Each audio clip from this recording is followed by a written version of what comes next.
Hey, good afternoon, fam. Good afternoon. Listen, real quick, right? I want to just a continuation to the video I did the other day, right? In reference to, the correlation between having a mortgage and the lack of retirement savings, right? And the reason I'm doing this video is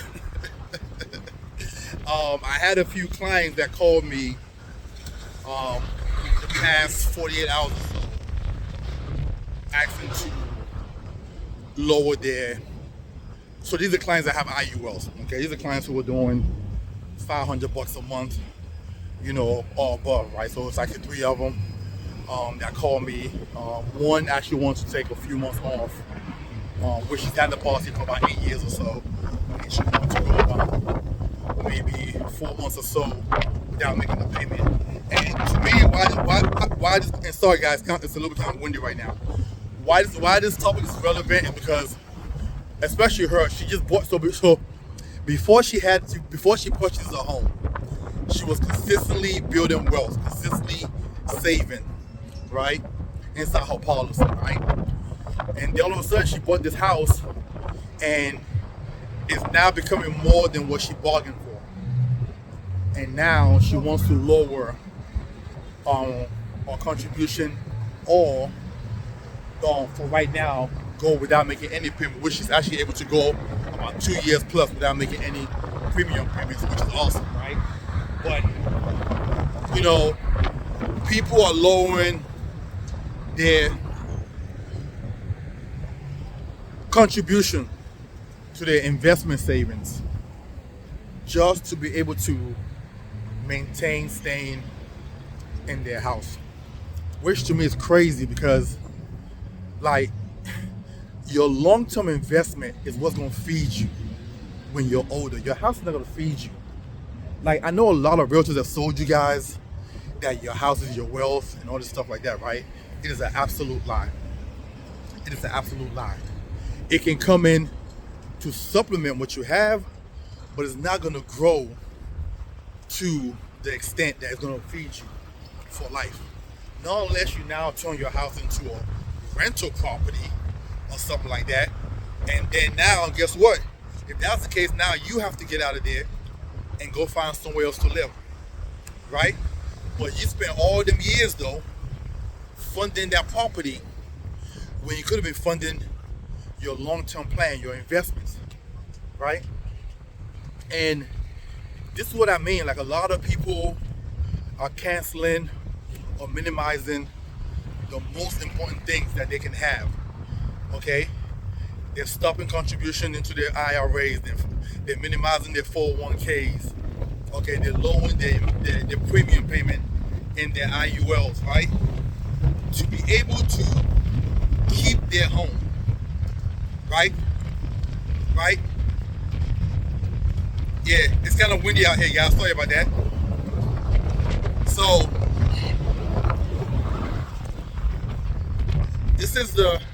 this is where we've gotten to, right? This is where we've gotten to. This is the sad part of this home ownership propaganda that they fed us with, right? And again, if you're watching this, I absolutely do not want you to think that I have a thing against them. I don't. I just want you to understand that the way it was marketed to us is not what it is. Okay? It is not an asset. It's actually a liability. It's a debt. Let's understand that off the top. Okay? Because let you miss 3 payments. That house plus the down payment you put into it is gone. It's gone. That house is certainly not an asset until it's paid off. You understand? Now it's yours free and clear, except for the fact that you gotta make sure you pay your taxes every single year. Right? Outside of that, it's yours free and clear. Now, on top of that, now you have the mortgage payment that you gotta, outside the mortgage, guys, You have the expenses, the maintenance that you have to maintain for this property to keep the value up, right? These are things that you also have to factor in. So these mortgage is killing y'all. These mortgages is destroying your opportunity to build wealth. Real talk. Real talk. They have figured out a way to sell the everyday average person into buying these big old houses, right? And these properties, right? And telling you to smile because you're now a homeowner. It's a lie. It's a lie. You are actually a mortgage owner. You don't own that house. You don't own that house. You're a mortgage owner. Okay? So, how you doing? So, when I do a lot of topic, and I tell people, instead of trying to buy a home now, why don't you just hit me up for a second? Just hit me up for a second. Why don't you invest and build wealth first? Right? And then 20, 25 years from now, you've done two things for yourself. You can, at that point now, take out a huge sums of money and buy your house cash. Right? And then, because you purchased your house cash, you still have a pretty decent amount of money that's left over, right? That you can now use in retirement. See, the way you're doing it now, everything you have is going to your mortgage. And you have no retirement because you can't afford the monthly contribution. Because you got a mortgage at $3,000, $3,500. Outside of that, your utilities probably gonna be more because now you have a bigger space. Now you got lawn mowing. You got all these repairs, right? So all you have is going into the house. So it doesn't give any room for you to be able to save money.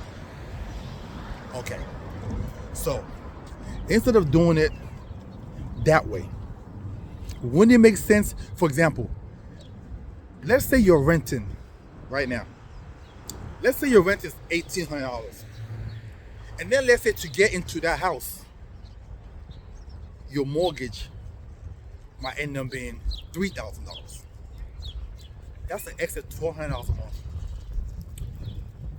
If you're plugging $14,000 a year, you guys can actually go online and find a, I forget what they call it. Is it a investment calculator? I forget exactly what it's called, but you guys can actually go and plug in. If I invest $14,000 a year into a interest earning account that's giving me 6% interest, okay, point to point, right? 6% interest, and I'll do that for the next 20 years. I want you to compare how much that account will earn you compared to how much you buying a property and how much the value of that property will go up. You you'll be amazed. You'll be amazed. Okay? But they know the average person don't think this way. They know the average person, how you doing? Average person don't know this type of stuff. So they get you. They get you with joy and happiness and the feeling of owning a home. Right? They make you feel like you've done something great with your life because you've now purchased a mortgage, not a home. A mortgage is what you have. Okay? They market that thing extremely well for you to make you feel good. But that thing that's making you feel good is actually costing you your future freedom. This mortgage is costing you your future financial freedom.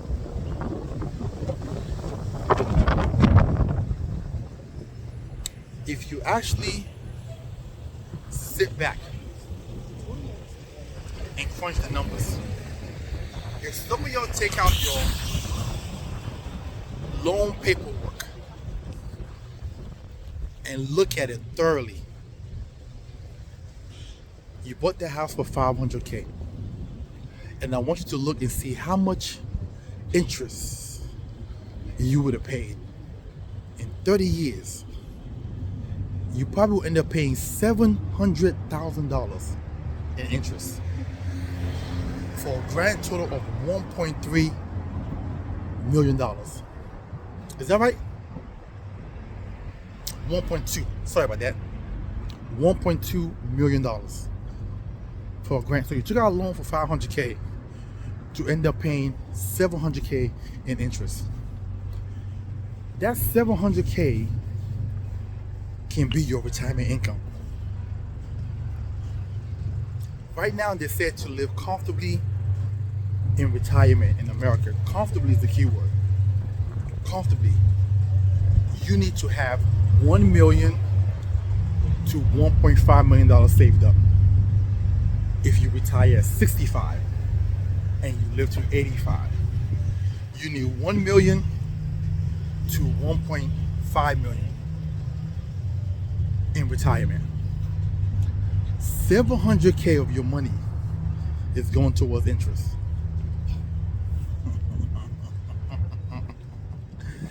Listen, don't get mad at the messenger. I'm just here to enlighten you. It's up to you what you do with the information. A lot of people are going to watch this and tune off right away. That's fine. But there's somebody watching this that's saying, yo, what he say? See me guys, hold on. My hat flew away. Damn. My hat flew under the car. Listen, I'll talk to y'all soon. Have a good one.